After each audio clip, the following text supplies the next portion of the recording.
Hey there, welcome. Welcome to a different kind of Rise and Receive. For those of you who've been coming to Rise and Receives, and for those of you who are new, Rise and Receive is an opportunity to explore how to receive your fulfillment, what you most want in life by unlearning struggle. Now, today I have this trusty makeshift little sort of a flip chart just for a visual aid, because I realized that I wanted to do something kind of different. Up until now, I've been having these breaks in the day with Rise and Receive where I either send you off on your day with a willingness mantra to activate the power of invitation, or in our new 2021 series, we've been really talking about how to open the flow gates to the things that you want most in life. And just the other day, I was kind of rewatching a recent Rise and Receive video, and I just got this inspiration that I just wanted to get really nuts and bolts with you. I wanted to just, explain very clearly and very simply the three-step receiving method, which is what I teach throughout my programs. And it is the home base that we return to for everything that we do to unlearn struggle and really develop the skill set of receiving. Now, if you don't know me, my name is Sonia Miller. I'm a speaker, coach, and best-selling author, and I'm passionate about teaching people this skill set, how to receive. And so today what I thought I'd do is, in getting more nuts and bolts about it, I wanted to talk about, and I have my little cheat sheet here, what receiving is and is not. Okay. Why in the world you'd want to learn this skill set? What exactly is this talk about receiving? How to do it, which is going to be the three-step receive method. And I'm going to also share with you how you can learn more. And what I really am excited to talk about too is this is such a simple process that literally is the keys to your kingdom. But I do offer a number of programs because while it's simple and it is not familiar, and so I really want to show you why this is something that requires practice, but it is so simple that you can start practicing right now, and people who are willing to put some practice in and just keep showing up for themselves, they see results. Okay, so it's not because it's difficult, it's because it's actually so easy and so much a part of you that it's almost like this idea of, when something is so close, it's on the tip of your nose, but you can't see it, cross-eyed, right? That's how receiving is. It's so close, it's as close as breathing. But we're just used to looking in the outer world to pursue our goals. And so we miss it. And this is really about shining the light on what's been here and available for you all along. So let's talk about what receiving is and is not, which ties into why you'd want to learn how to do it. So most people don't know what receiving is. We hear the word, you might even hear some people who are, sort of personal development, personal growth oriented, and they'll say, well, are you receiving? Are you letting it in? But people really don't know what receiving is. And I always like to make the distinction between the doing model of power and the being model of power. What we know how to do is do, like the hunter. We know how to think and we know how to take action. So because we operate in relationship to our goals and dreams through that lens, we think that receiving is about getting. So like a hunter, we have a target of something that we want, and we then go about figuring out a plan and taking a lot of action to go out and get it. All right. But here's the thing about getting.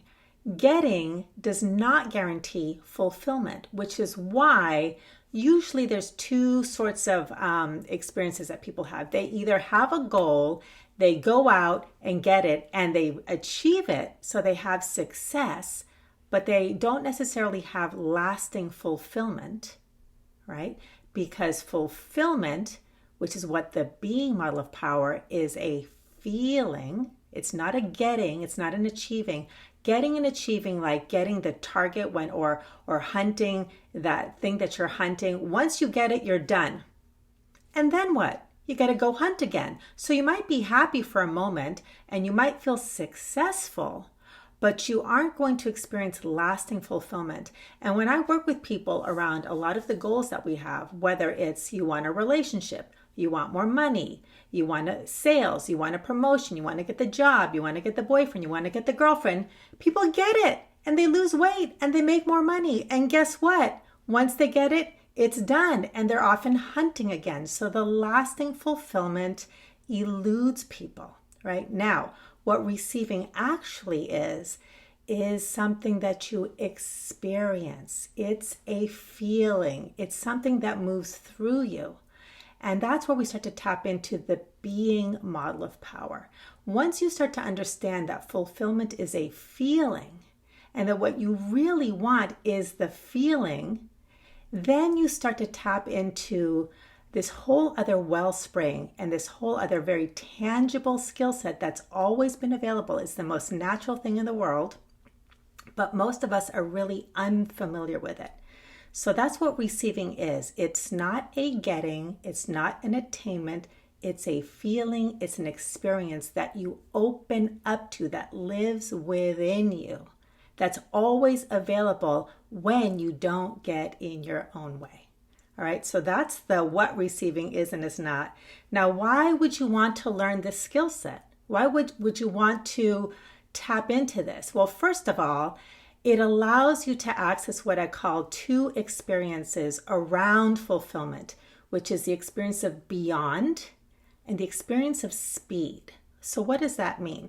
Well, when you're in hunter mode around pursuing your goals, dreams, wishes, wants, and aspirations, you're going to be relying on your mind and you're going to be relying on action. And the hunter operates in the physical world of intention. It's what you know with your mind that you want. Okay, but what about when you don't know quite what you want? Well, one of the things we talk about with receiving is you learn how to focus on the essence so the form will come. And when you tap into essence and energy and feelings, you start to tap into beyond. You start to lean on the energy of invitation instead of intention. And that allows you to partner with life, and life starts to give you everything that you need that you didn't even know you needed. It lines things up for you. So people who tap into the power of invitation start to receive things beyond, I always say beyond what you could conceive of with your mind, beyond what you could do with your own physical body.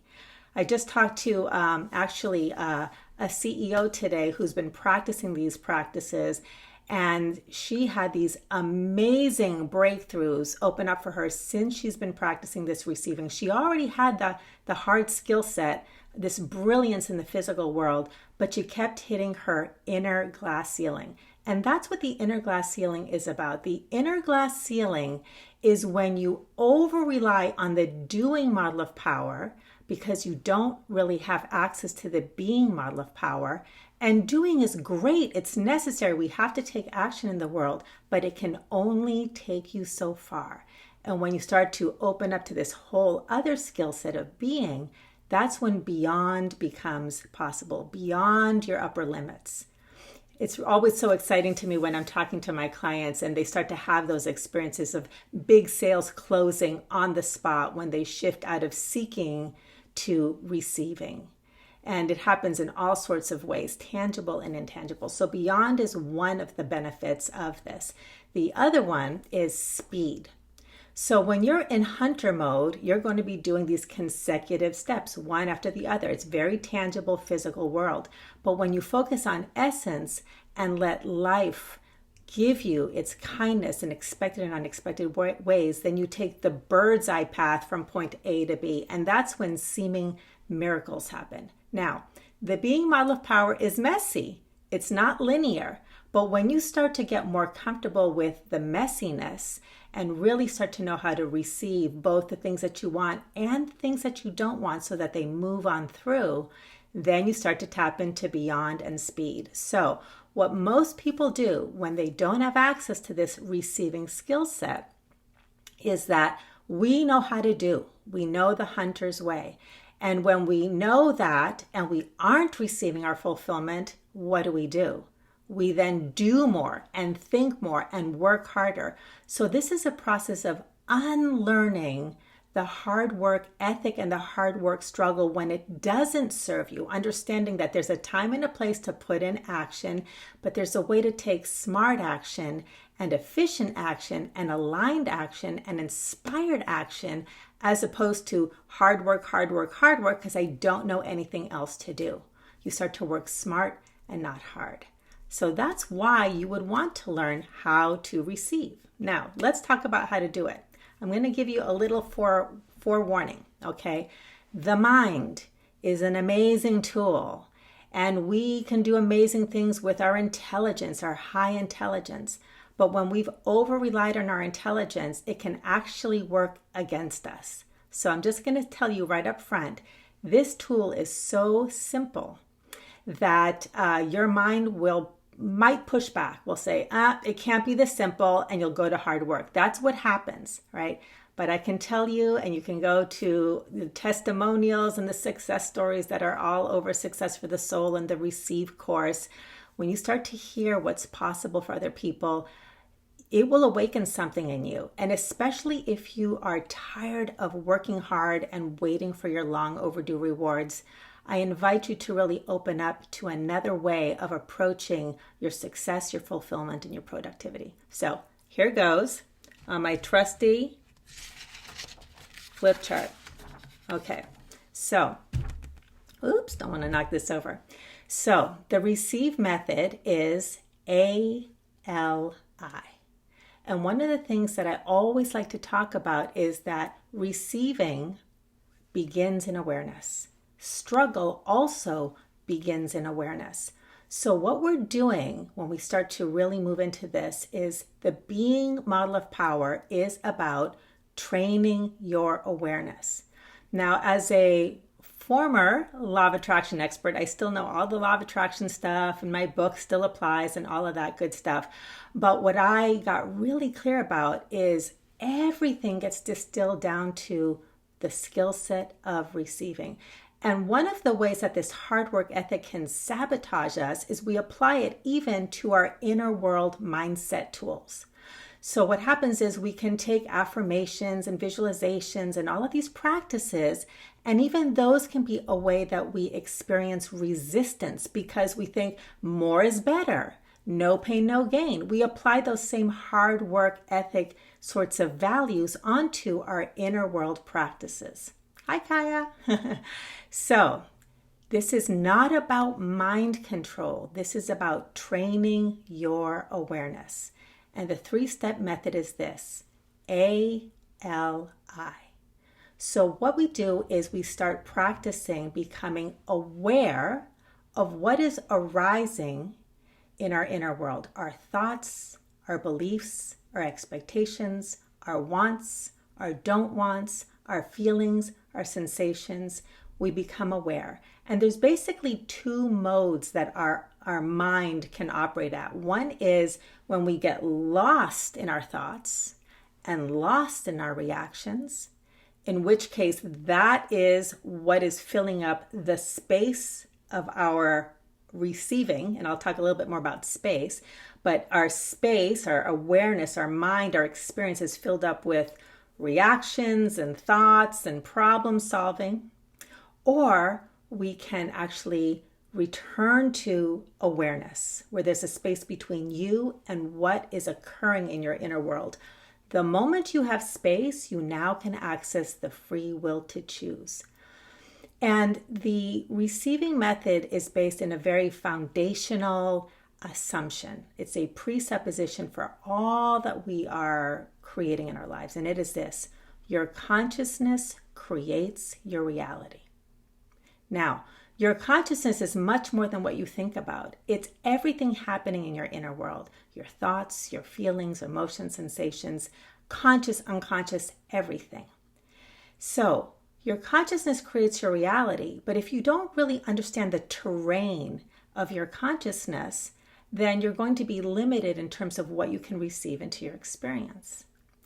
And another thing that's very important to understand is your consciousness creates your reality, but creating your reality does not mean controlling your reality.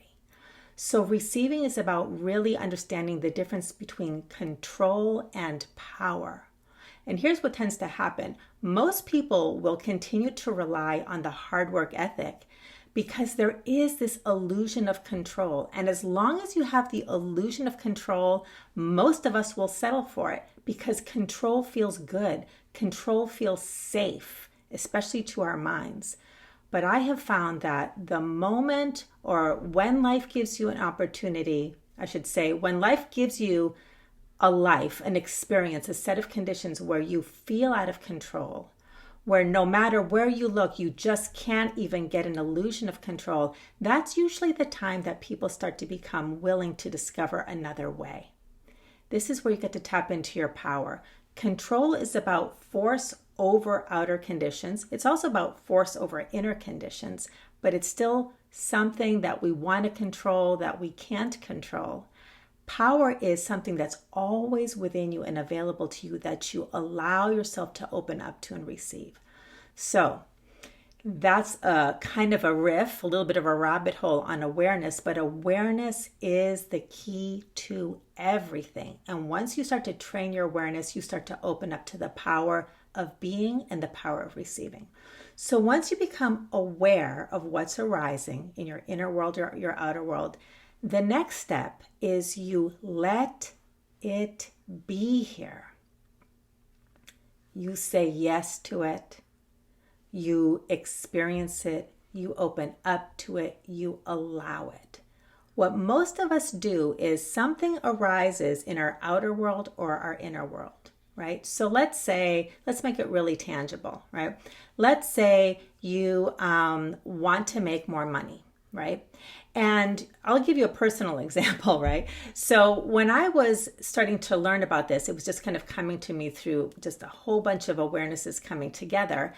I was working with my business and I wanted to make more money. And I caught myself, my awareness is like, wow, I want to work more money. I immediately think, these are the thoughts that I thought. I need to pound the pavement. I need to go find a client. I need to go do some marketing stuff. I need to go, look at what my resources are. I need to do this. I had all of these reactions. So I started to become aware of that. And so what happens is the mind will try to fix the outer world. That's what the hunter does, right? You want to get control over this. If I can get control over the outer world conditions of my life, then I will A, make the discomfort go away. I'll fix the feelings. And B, I'll solve the problem and make more money. But again, what about all of those things that you can't control? Now, here's what happens.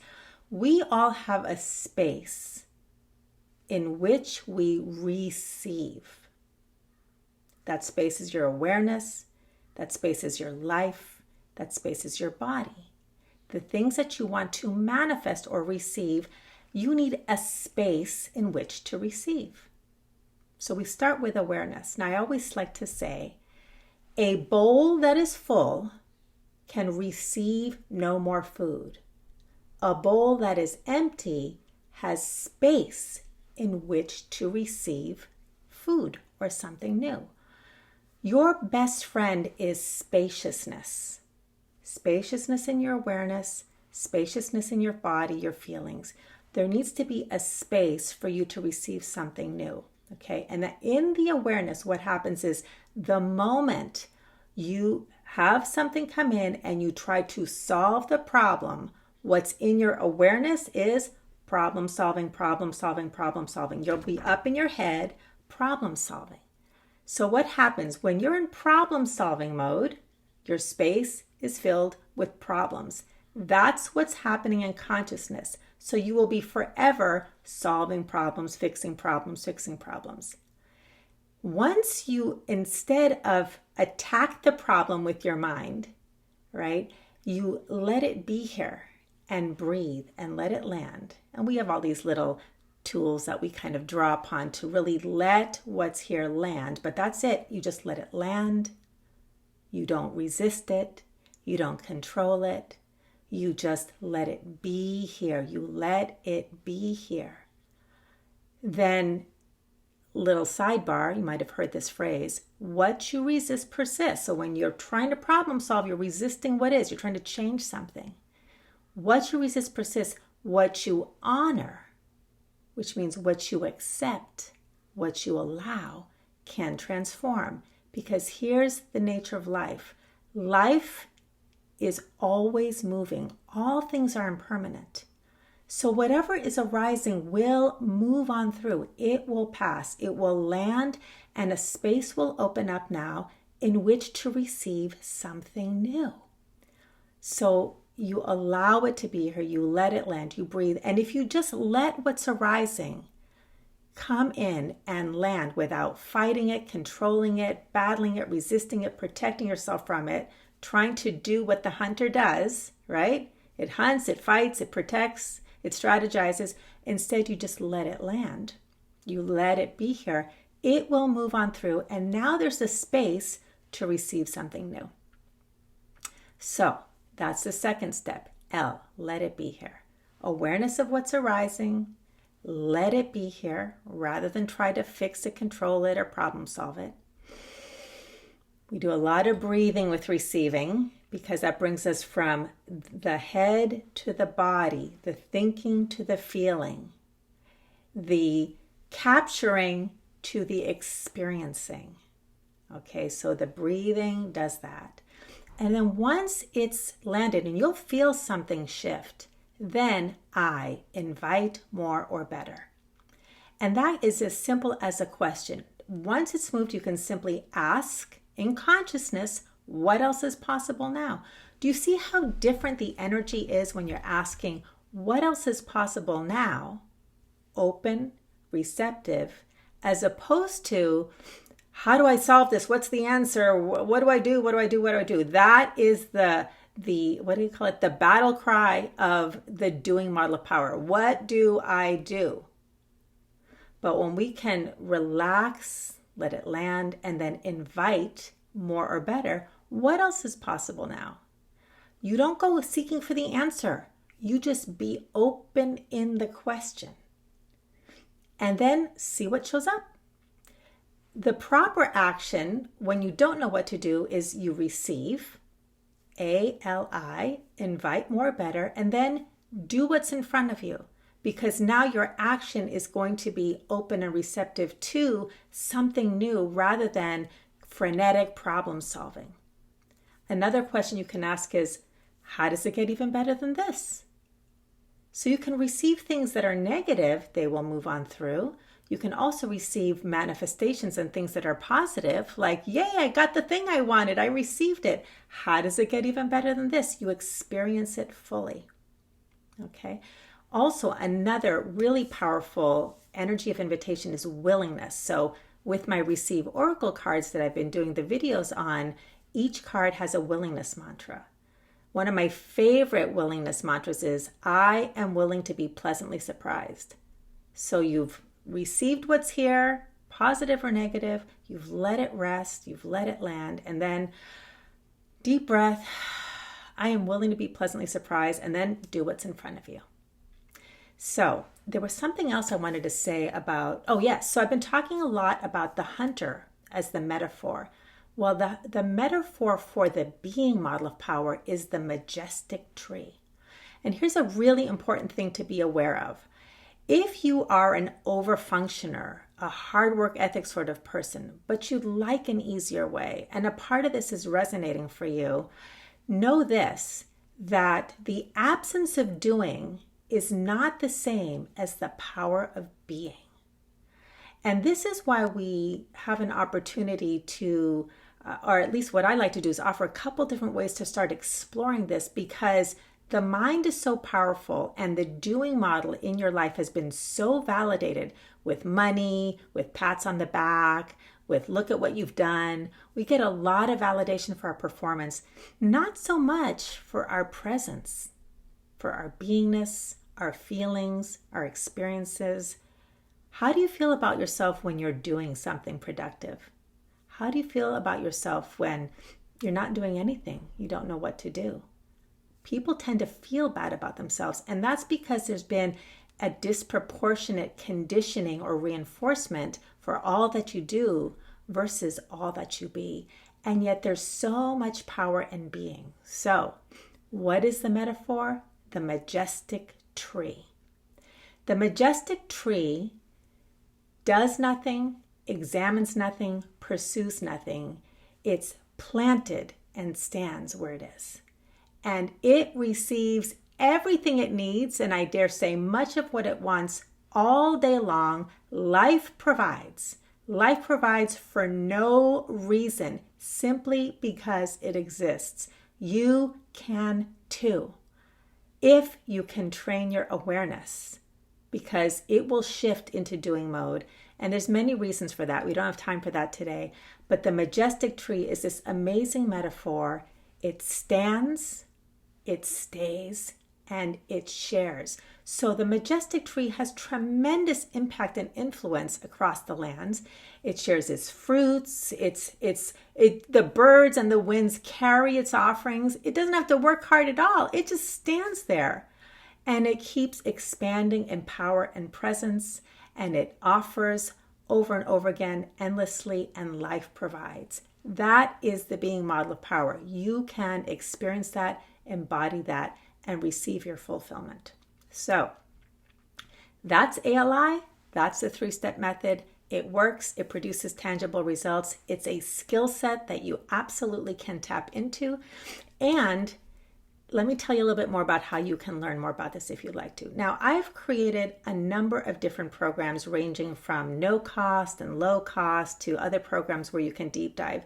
And it occurred to me that you might be asking the question, Sonia, if this is so simple, why so many programs, right? So first of all, I'm a big believer in offering different sorts of learning styles for different, people are audio people or readers or video people. That's one thing.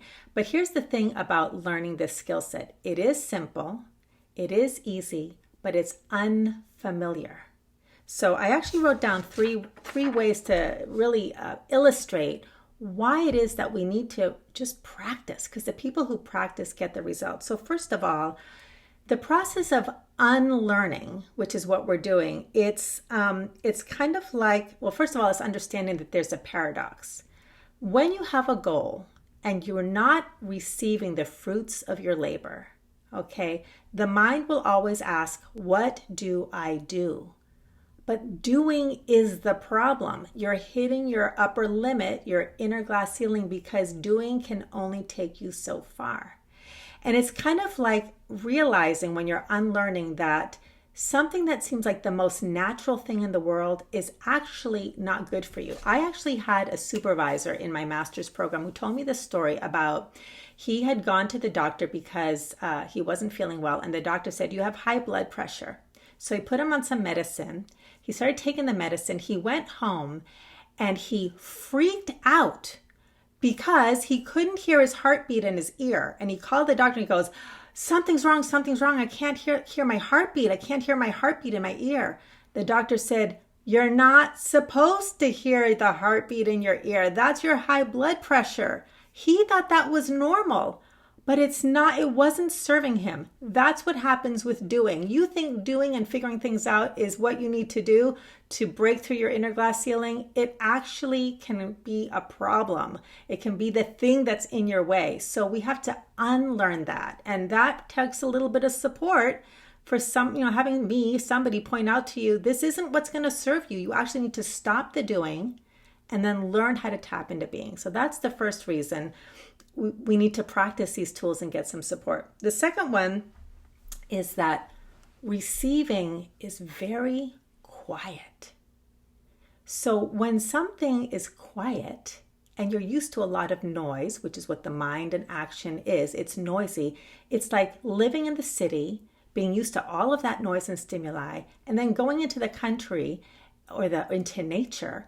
And you're like, I hate this. It's boring. I don't understand. Like, what's the big deal about nature? I need my phone. I need the cars. I need the streets. I need the people. And there's nothing happening here. There's nothing happening here in nature until you acclimate. And once you acclimate, you start to see the amazing, buzzing, teeming life that's everywhere. But you have to get your ears acclimated to this incredible life force that is nature. That's how receiving is. It's quiet, so it takes practice. and it takes some acclimating. And then the third reason is it's unfamiliar. Again, it's not hard, it's unfamiliar. So think about when you go to the gym, right? If you start working out, at first you're using muscles that are unfamiliar. But the truth is, those muscles were there all the time. And once you get good at your exercise routine and you build some strength and stamina and really recruit those muscles, you're like, oh my gosh, I feel so much better. It's not like you gain something you didn't have. You had those muscles all the time, but because it was unfamiliar to use them that way, you needed some training and some support and some help. So those are very similar reasons why, even though this is simple, A.L.I couldn't be more simple than that. We do need to practice so that it really takes root and takes life in our being. And then as you do, you unlearn struggle and receiving simply happens beyond and with speed. So I hope that this inspires you. I hope that you like this. If you do, please like, please share. And here are a couple places you can take some next steps. If nothing else, for free, just keep checking out my YouTube videos. Subscribe, press the red subscribe button if you're there right now, or click on the link. You can just go to receivevideos.com and it'll take you to my channel. I also invite you to pre-order my brand new Receive Oracle cards. They are coming out in April, and if you order now, you'll be able to receive a gift bundle valued at $69. That will include a companion workbook to enrich your experience of the Receive cards, and also 4 of my most popular classes. And if you want to do a deep dive and really just immerse yourself in receiving, really take on the support that's available, go to receivecourse.com. You can start the course right away for as little as $97 a month, and you'll have access to me directly every Thursday at the Q&A drop-in hours, at a members-only Facebook group, and we have some wonderful customer support if you have any questions. I hope you have a great day. I hope you enjoyed this, my little presentation on with this little funny flip chart, but I really hope you liked it, and come back. We'll keep doing some more Rise and Receives. Have a great rest of your day and see you at the next video. Bye, everybody.